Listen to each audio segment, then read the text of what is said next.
द्वारेश्वर नामक गांव में मस्तान नामक एक कसाई रहता था। उस गांव में बकरे का मांस सिर्फ मस्तान की दुकान में मिलता था। इतना ही नहीं, हर शुभ कार्य और दावत के लिए मस्तान के ही दुकान से मांस लाया जाता था।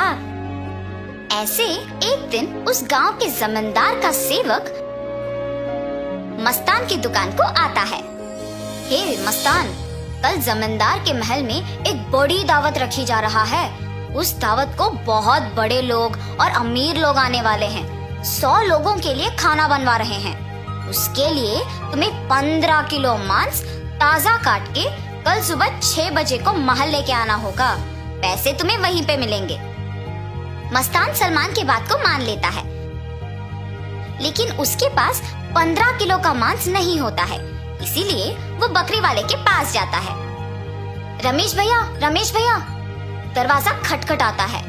अरे क्या हुआ मस्तान, इस समय पे आए, बात क्या है? जमींदार के घर में दावत के लिए मुझे 15 किलो मांस की जरूरत है। मैंने वचन दिया कि सुबह 6 बजे उनको मांस पहुंचा दूंगा। समय ना होने के कारण मैं अभी तुमसे बकरी खरीदने आया। हाँ, तो ये है बात। ठीक है, 2000 रुपए दे के बकरी ले जाओ। ये क्या भैया, 1000 ही तो है। अब जमींदार के लिए है तो कम से कम 2000 होगा ही ना। अगर तुम्हें नहीं चाहिए तो रहने दो, मैं आराम से सो जाऊंगा। नहीं भैया, मैंने वचन दिया है, अब पीछे नहीं हट सकता। मैं दे दूंगा 2000। ऐसे कहकर 2000 दे के बकरी खरीद के घर चलते हुए सोचता है, जमाए हुए पैसे एक दिन में खर्च हो गए। कोई बात नहीं, जमींदार के दावत के लिए मांस पहुंचाने के बाद पैसे मिलेंगे ना। अभी जल्दी से काम शुरू करके सुबह तक पहुंचा देना होगा। ऐसे सोचकर मांस को साफ करके उसके टुकड़े टुकड़े काट के सारी रात मेहनत करके 15 किलो मांस को तैयार रखता है। अगले दिन सुबह दिए हुए वचन के अनुसार 6 बजे को जमींदार के महल पहुंचता है। भैया, मैं सेवक सलमान के लिए आया हूँ। क्या आपको पता है कि वो कहाँ है?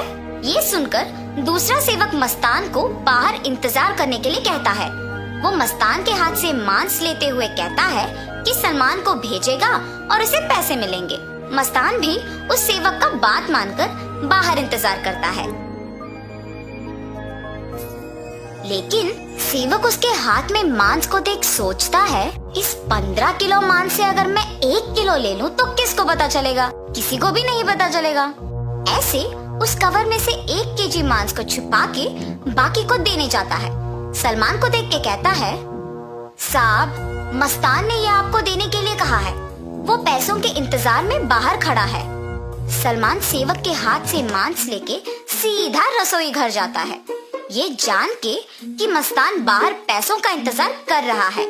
बावर्ची के पास जाकर सलमान कहता है, सारे व्यंजन स्वादिष्ट होनी चाहिए, ध्यान से पकाना। ऐसे कहकर चला जाता है। बावर्ची पकाते हुए, इतने मांस से अगर मैं 2 केजी ले लूं तो किसको शक होगा? किसी को भी नहीं होगा। ऐसे सोचकर मांस को छुपा के बाकी को पकाता है। दावत के व्यंजन की तैयारी के लिए जिम्मेदार किशन व्यंजनों का स्वाद चख के कुछ सेवकों की सहायता से उन सभी में से थोड़ा थोड़ा अपने लिए ले लेता है।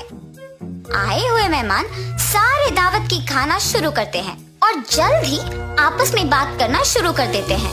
ये क्या, इतना अमीर और सम्मानित आदमी, अच्छा नाम है इनका, मगर खाने में कमी क्यों? हाँ, अगर खाना कम ही पड़ना है तो ऐसी दावत की तैयारी भला क्यों करें? ऐसे सारे लोग खुसफुसाते हैं। ये सब सुन के जमींदार सहन नहीं कर पाते हैं। दावत के खत्म होने के बाद क्रोधित होके सारे लोगों को सभा में बुलाते हैं, खास करके दावत के लिए जिम्मेदार लोगों को, और उनको सवाल करना शुरू करते हैं। दावत की तैयारी के लिए जिम्मेदार किशन से पूछते हैं, दावत की जिम्मेदारी सौंपने पर तुम ये करोगे? सभी तैयारी किया मैंने, लेकिन व्यंजनों के लिए मात्रा पहले से ही कम पड़ गई थी प्रभु। मेरा इस बात से कोई लेना देना नहीं, आप बावर्ची से पूछिए प्रभु। ऐसे उसने अपनी किए को छुपाकर किसी और पे इल्जाम डाल देता है। तब बावर्ची छुपाए हुए 2 किलो मांस की बात को छुपा के कहता है कि दावत की सामग्री के लिए जिम्मेदार सलमान के पास इसका जवाब होगा। ऐसे उस बात से छुटकारा पाता है। सलमान भी औरों की तरह मांस के दिए गए 6,000 रुपयों को मस्तान को ना देकर अपने ही पास रख के, ये जानते हुए कि मस्तान पैसों का बाहर इंतजार कर रहा है, जमींदार से ये बात छुपाता है और कसाई मस्तान पे इल्जाम डाल देता है कि उसने मांस कम मात्रा में दी है। अभी जाके मैं उसका काम तमाम करता हूँ प्रभु, ऐसे कहता है।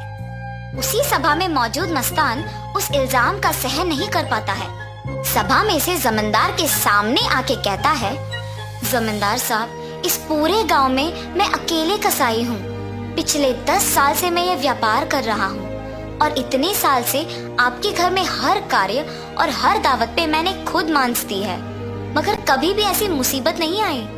आपके घर में दावत का नाम सुनते ही 1000 की बकरी को 2000 में बेचते हैं। सुबह आके मैंने मांस को पहुंचा दिया और आपके सेवक सलमान ने मुझे मांस के पैसों के लिए सुबह से इंतजार करवाया।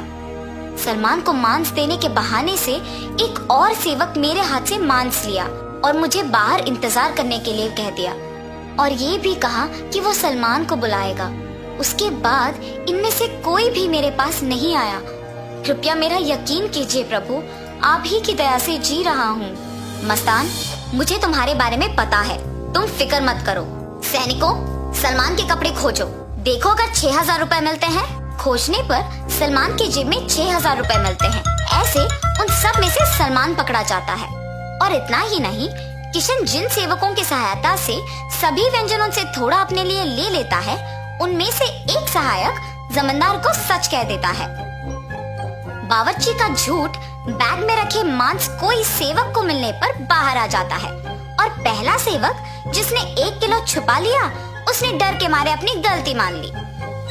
तब जमींदार सभी को दंडित करते हैं और मस्तान को उसके पैसे 6,000 दे देते हैं और ये भी कहते हैं कि वो मस्तान के लिए हमेशा रहेंगे। तो इस कहानी का नैतिक क्या है? गलती का सजा मिलेगी ही मिलेगी, इसीलिए ईमानदारी से जीना ही अच्छा है।